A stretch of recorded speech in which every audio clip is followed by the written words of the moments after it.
7, 6, 5, 4, 3, 2, 1. So we are here in Kurume Ramen Seiyoken. We have traveled out of Tokyo all the way down to Fukuoka, and then we went from Fukuoka to Kurume, so we are having Tonkotsu Ramen today. This place is beyond legit. It started in 1952. Someone started a street stall and they started this original kind of ramen. They have this recipe that's been passed on forever. Yep. It's older than us. I feel like this is the first official real Japanese ramen video we're putting out there, aren't we? We have been in Japan for a year now, and we didn't want to rush a ramen kind of video, but here comes a ramen. Simon's like, I don't want to rush it. Okay. Oh, yes.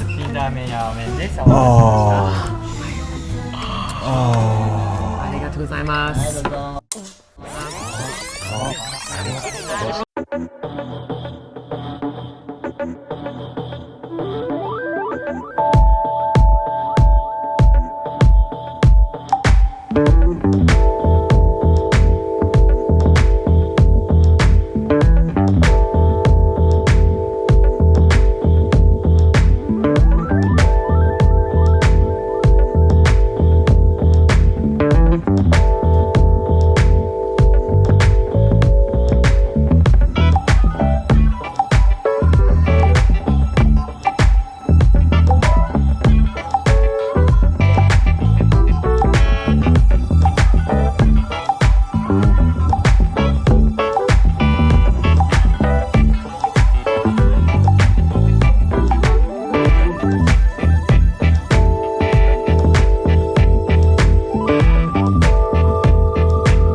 So we ordered their two special ramens on the menu. This one here is one that's actually richer. So they use kind of like the pork fat from the back and they boil it down and then they add it into it to make it like much creamier. And Simon has the one that doesn't have that in it, so it's not as rich. Okay, here's the deal. We it. have to start eating this right away because ramen has a very fast time limit. It starts going soggy if you talk for too long. So let's just eat this and see what it's about. And everything. Okay, don't be grossed out, but the pork bone that we're actually eating is pork skull. So in their I'm not eating the skull, but in their vat of broth is just water and the skull of a pig. And they left in the brain and they left in the eyes because it gives a sweetness to the broth, and that's all the seasoning that you have. How amazing is this restaurant? They have a little basket with hair elastics.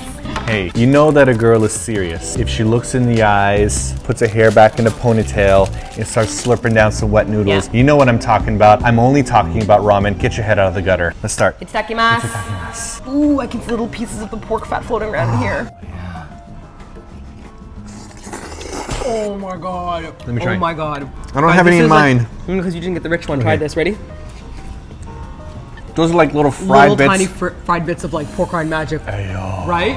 They taste like pork rinds. It is pork rinds. It's just pork rinds in a pork soup. rinds. Oh It's my so, god. I don't know how to explain this flavor because I don't really have broths like this back in North America. It's creamy and rich, but it's not like milk creamy. The closest equivalent is like a cream of mushroom soup. That's the only taste that I remember that this is kind of like. Well, the key with this kind of soup is the collagen. So this particular shop boils it for like 3 days until everything is broken down. It's actually pretty healthy for you technically. All those nutritions and then carbs and noodles. You say it's pretty healthy with all those carbs and noodles. I gotta say, I'm really embarrassed when it comes to eating ramen noodles because I don't know how to do it right. All of my friends, I could just put a bunch in their mouth, slurp it down, and the whole point of slurping is that you don't want to wait for it to cool down, so you're breathing in so that it cools it down, but I just keep on choking on my noodles. You really can't do it? Okay, watch. Take it like this. I grab it with my teeth and I pull the noodles up the bottom while I catch it in my teeth doing this. Okay, Like show that. me. Okay, ready? Watch.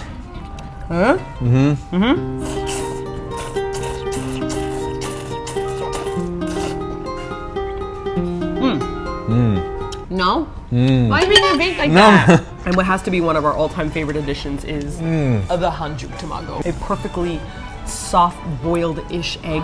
I don't know how they make this magical century look like this. Ramen eggs make me so happy. Now, one of the things about ramen that's so amazing is that it really changes according to where you are. So Tokyo noodles are different than noodles that you might find like out in Fukuoka versus Kyoto. The noodles here are cut really, really thin. And supposedly that's because originally it started by a bunch of guys that were down by the docks that were fishermen wanting to eat their stuff quickly. And so if you have a thick noodle, it's difficult to eat. But if it's thin, you can just kind of shovel that down. So that's apparently where the thin, straight cut noodles came from here. This is actually my style of noodle when it comes to ramen. This is what I prefer. Now everybody has a different preference when it comes to ramen. A lot of our Japanese friends aren't that fond of tonkotsu ramen. They prefer something like a shio or a shoyu because they find tonkotsu ramen too rich and too thick. And I think they're crazy because this is just insanely delicious. The other kinds of ramens that I had, like shio or shoyu, are alright, but I always prefer tonkotsu. And supposedly, according to my Japanese friends, most Westerners prefer tonkotsu. When we've had tonkotsu ramen before in Tokyo, I found it really heavy and oily. Yes. So when I ate it, it was like eating fat goblets on top. It always made my stomach feel a bit ill.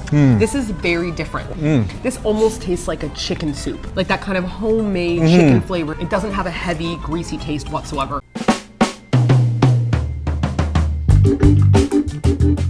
Simon is about to chow down on what looks like some kind of noodle or meat, but it is not. It is actually a bamboo shoot. This is menma. I love menma. Martina's not fond of it, so she doesn't have that much in hers. It depends on the location. So some places I find the menma is quite overpowering because it's usually like a fermented one or it's been soaked in a sauce. While other places I find it quite fresh and crunchy.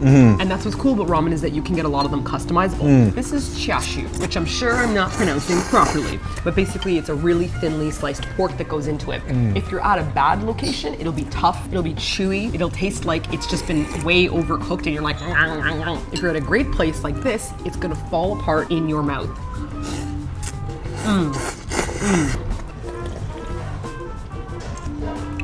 Oh, baby, you understand me, don't you? Yes, you do. Put you in my stomach and remember you forever. You know what? I'm not even gonna go to the bathroom. I'm gonna hold it in for you. I'm gonna keep you with me forever. Are you talking to me or the ramen? To you!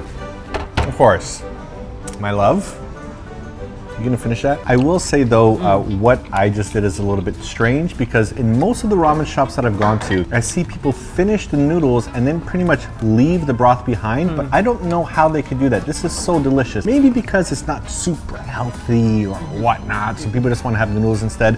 But I think I'm like one of the only people that I know that finishes my broth. What you have to do is book a plane ticket. Look. You need to fly to Japan. Come all the way here. You come to Fukuoka, Yes. okay? You come to Kurume, Yeah. and then you order the soup, and Yep. then you go, oh my god, I I know understand what you're now. talking I about understand. now. And then you'll join our club. You know what? I don't think we actually filmed enough.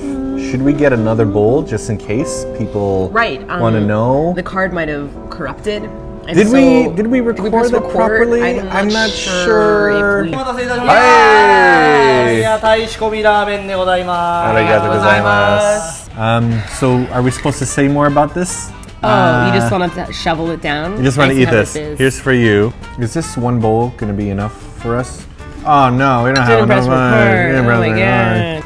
I'm sure if anyone saw this right now, they're like, look at that couple sharing a ramen bowl together because they can't finish it. And we're Their like, third yes. bowl of ramen. Sharing it Yes. I'm ready for some warm snuggles. About to get naked, curl up in the bed, in the middle of a ramen shop. go to sleep. Really? I love you, girl.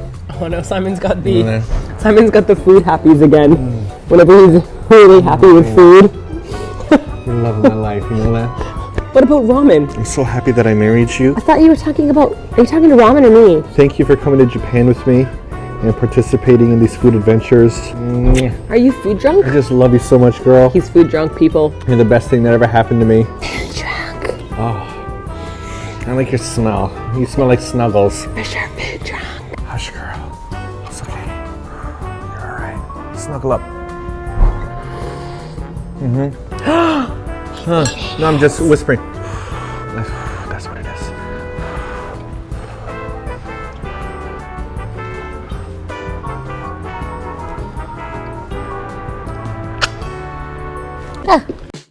Ooh, what's that? You thought this video wouldn't have any sexy food porn voice talking? Well, you were wrong. It's time to embarrass you in front of your family. What's that they're watching right now? Ooh, what are these noises coming from the computer? It's all about food, baby. It's all about food. Bet you wish you had headphones on now, don't ya? You want to see something sexy? Take a look at that meat, that beautiful piece of meat. Ooh, love the way you drop into that hot, white, milky liquid. Oh, just like that. Open it up, open it up, open it up. Oh, gently place it in. Fantastic. Ooh, I could eat that every single day. Okay, it's safe now. You can take off your headphones and turn the volume back up. Haha, I was lying. Did you know this restaurant did fried rice using the leftover pork from the ramen? Oh my god, look at it being tossed in that machine, just whipped around back and forth. Ooh, what a naughty walk. Throw that all over my rice-covered body. Oh yeah, just like that. I love it when you beat that egg in that hot, sizzling wok. Oh, add those onions in as well. Ooh, you're such a bad chef, aren't you? That's right, serve that rice up into that box. Oh, look at it shaking, my god, with those flavors. Oh, I could have that every day. Okay, now I'm done. Was it good for you?